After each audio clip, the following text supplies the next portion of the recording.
Lander module पूरी तरह से सेफली और सॉफ्टली चंद्रमा के सतह पे लैंड हो चुका है।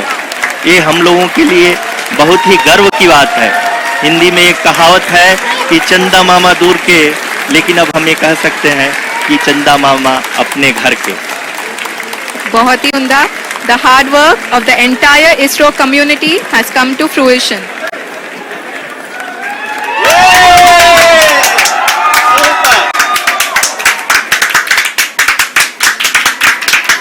आदरणीय 23 अगस्त की शाम को चांद पर जैसे ही सूरज उगा, इसरो के चंद्रयान ने उसके साउथ पोल पर लैंडिंग करके इतिहास रच दिया। भारत चांद के दक्षिणी ध्रुव पर कामयाब लैंडिंग करने वाला दुनिया का पहला देश बन गया। चंद्रयान 3 ने मंगलवार शाम 5:44 पर लैंडिंग प्रोसेस शुरू की। इसके बाद अगले 20 मिनट में चंद्रमा की अंतिम कक्षा से 25 किलोमीटर का सफर पूरा किया।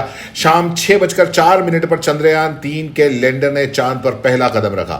चांद पर पहुंचकर चंद्रयान 3 ने मैसेज भेजा, मैं अपनी मंजिल पर पहुंच गया हूं। वहीं साउथ अफ्रीका से प्रधानमंत्री नरेंद्र मोदी ने देशवासियों को बधाई देकर कहा कि अब चंदा मामा दूर के नहीं हैं। इस कामयाबी के साथ भारत चांद के किसी भी हिस्से में मिशन लैंड कराने वाला चौथा देश बन गया है। इससे पहले अमेरिका, सोवियत संघ और चीन ही ऐसा कर सके थे। अब सभी को विक्रम लैंडर से प्रज्ञान रोवर के बाहर आने का इंतजार है। धूल का गुबार शांत होने के बाद यह बाहर आएगा।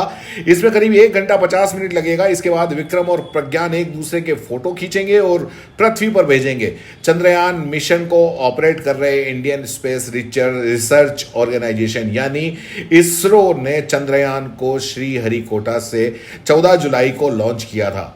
41वें दिन चांद के साउथ पोल पर लैंडिंग की प्लानिंग की गई थी। आपको बता दें कि चंद्रयान 3 आंध्र प्रदेश के श्रीहरिकोटा से 14 जुलाई को 3:35 पर लॉन्च हुआ था। इसे चांद की सतह पर लैंडिंग करने में 41 दिन का समय लगा। धरती से चांद की दूरी 3,84,000 किलोमीटर है। अब आप ये भी जान लें कि लैंडिंग के बाद अब क्या होगा। डस्ट सेटल होने के बाद विक्रम चालू होगा और कम्युनिकेट करेगा। फिर रैंप खुलेगा और प्रज्ञान रोवर रैंप से चांद की सतह पर आएगा। पहिए चांद की मिट्टी पर अशोक स्तंभ और इसरो के लोगों की छाप छोड़ेंगे और विक्रम लैंडर प्रज्ञान की फोटो खींचेगा और प्रज्ञान विक्रम की ये फोटो पृथ्वी पर भेजेंगे। अब आप सुनिए इस कामयाबी के बाद में प्रधानमंत्री नरेंद्र मोदी ने क्या कहा। घटनाएं राष्ट्र जीवन की चिरंजीव चेतना बन जाती है। ये पल अविस्मरणीय है। ये क्षण अभूतपूर्व है। ये क्षण विकसित भारत के शंखनाद का है। ये क्षण नए भारत के जयघोष का है। ये क्षण मुश्किलों के महासागर को पार करने का है।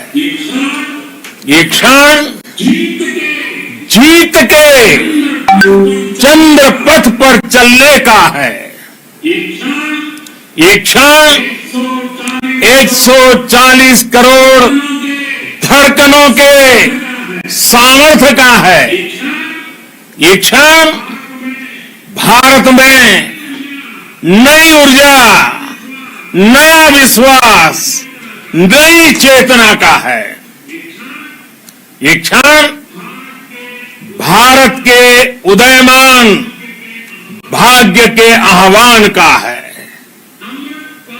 अमृत काल की प्रथम प्रभा में सफलता की ये अमृत वर्षा हुई है। हमने धरती पर संकल्प लिया और चांद पर उसे साकार किया। और हमारे वैज्ञानिक साथियों ने भी कहा India is now on the moon. आज हम अंतरिक्ष में नए भारत की नई उड़ान के साक्षी बने हैं।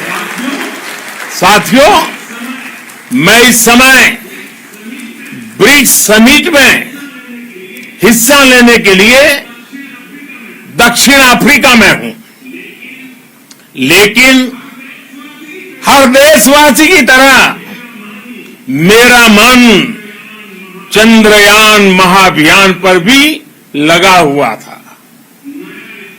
नया इतिहास बनते ही हर भारतीय जश्न में डूब गया है। हर घर में उत्सव शुरू हो गया है। हृदय से मैं भी अपने देशवासियों के साथ, अपने परिवारजनों के साथ इस उमंग और उल्लास से जुड़ा हुआ हूं।